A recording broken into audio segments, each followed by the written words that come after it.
CSK Sajeesh, ഞാൻ പറഞ്ഞതിൽ താങ്കൾ ഒഫൻഡ് ആകരുത്. പറഞ്ഞത് അങ്ങയുടെ പാർട്ടിയല്ല, അതിനെ ചുറ്റിപ്പറ്റി നിൽക്കുന്ന ഈ ഇത്തിൽക്കണ്ണുകളെ പറ്റിയാണ്. അതും എല്ലാവരെയും പറ്റിയുമല്ല. നല്ല ഭംഗിയായ ഡേറ്റ വെച്ച് പ്രതിരോധം തീർക്കുന്ന ഏത് വിമർശനം, അത് മാധ്യമ വിമർശനമായാലും നല്ല ഭാഷയിൽ ഇടതുപക്ഷ CPM രാഷ്ട്രീയം പറയുന്നവർ അക്കൂട്ടത്തിലുണ്ട്. അവരെയല്ല. അങ്ങനെ അല്ലാത്ത ഷാജിമാർ ഉണ്ടാക്കുന്ന ഉപദ്രവം ചെറുതല്ല എന്ന് തിരിച്ചറിയുന്നുണ്ടോ CPM MV Jayarajan? Shri SK Sajeesh.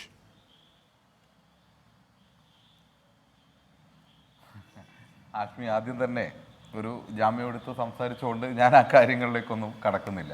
Ashmi വിശദമായി തന്നെ ഒരു ഇൻട്രോ അവതരിപ്പിച്ചിട്ടുണ്ട്.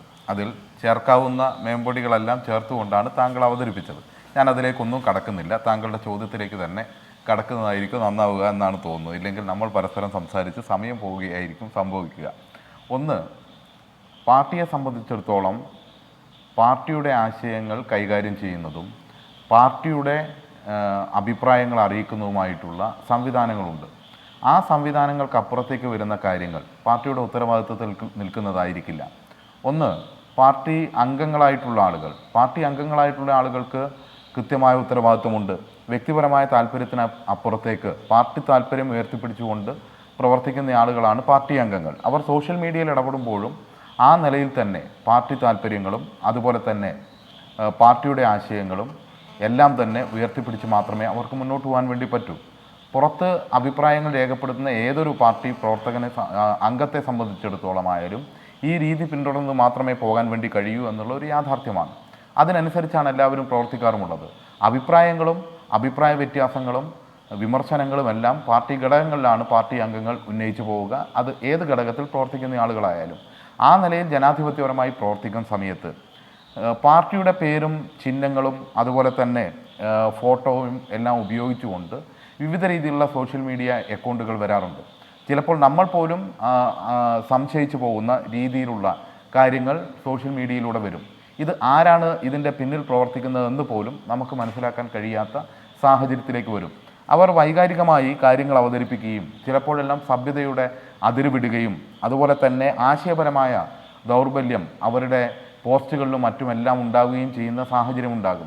ഇതിന്റെ ഒന്നും ഉത്തരവാദിത്വം പാർട്ടിക്ക് ഏറ്റെടുക്കാൻ വേണ്ടി കഴിയില്ല. അല്ല സജീഷ്, താങ്കൾ പറയുന്നത് ശരിയാണ്. പക്ഷെ അവർ ഉപയോഗിക്കുന്നത് പാർട്ടിയാണ്.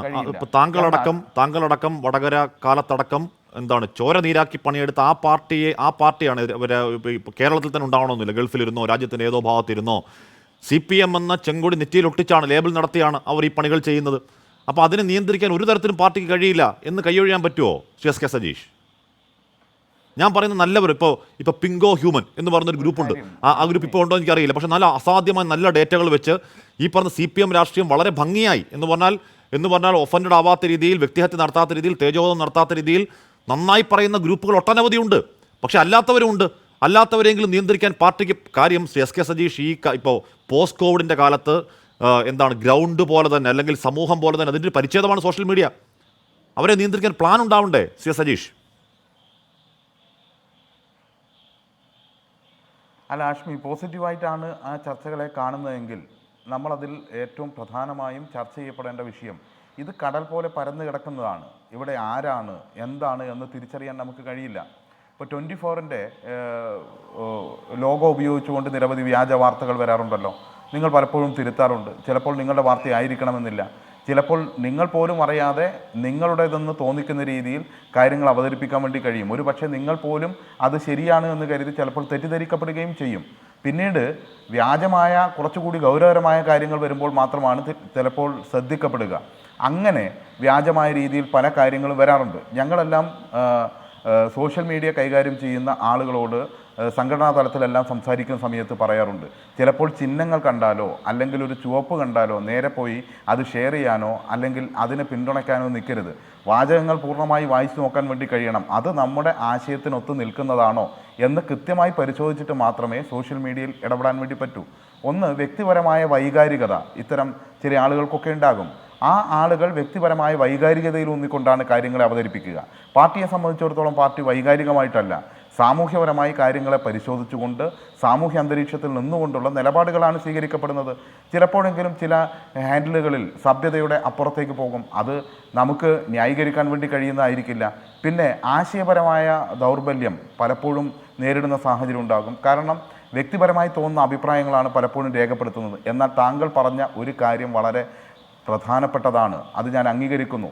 താങ്കൾ പറഞ്ഞതുൾപ്പെടെയുള്ള നിരവധിയായ ആളുകൾ, നിരവധിയായ സോഷ്യൽ മീഡിയ ഹാൻഡിലുകൾ ഏറ്റവും നല്ല ഡാറ്റയും അതുപോലെ തന്നെ ഏറ്റവും ക്ലാരിറ്റിയോടുകൂടി ലോകത്താകമാനം നടക്കുന്ന സംഭവവികാസങ്ങളെ കൃത്യമായി അറിയാനും രാജ്യത്ത് ഇപ്പോൾ മോദി സർക്കാരിനെതിരായി ഉൾപ്പെടെയുള്ള കൃത്യമായ ഡാറ്റകൾ ഗവേഷണത്തിലൂടെ തന്നെ കണ്ടെത്തിക്കൊണ്ട് സമൂഹ മാധ്യമങ്ങളിലൂടെ എത്തിക്കുന്ന നിരവധിയായ സഖാക്കളുണ്ട്.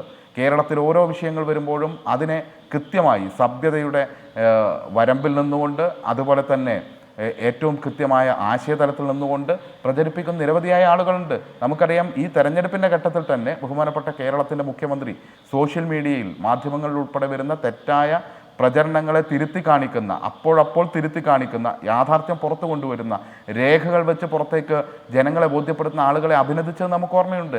അത്തരത്തിൽ അഭിനന്ദനം അർഹിക്കുന്ന ആളുകളുണ്ട്. അതോടൊപ്പം തന്നെ നമ്മൾ തിരുത്തപ്പെടേണ്ട ആളുകളുമുണ്ട്. അത് വൈകാരികമായ വിഷയങ്ങളെ കാണുകയല്ല, പകരം എന്താണ് നമ്മുടെ നിലപാട്, എങ്ങനെയാണ്, ചിലർക്കെങ്കിലും അറിയാത്ത ഒരു കാര്യമുണ്ട്.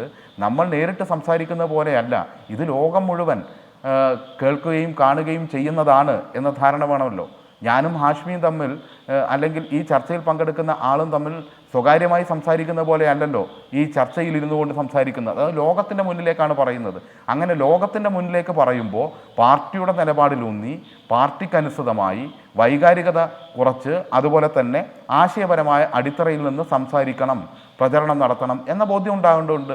ആ ബോധ്യം ഉണ്ടാകാൻ വേണ്ടിയുള്ള തിരുത്തൽ പ്രക്രിയ ഞങ്ങൾ സംഘടനാപരമായി ചിലരൊന്നും ആരാണെന്ന് പോലും നമുക്കറിയില്ല. പക്ഷേ ഈ പ്രശ്നം പോരാളി ഷാജിയുടെ ഭാഗത്ത് മാത്രമാണോ എന്ന് നമ്മൾ എത്താം. നമുക്ക് അടുത്ത പറ്റും.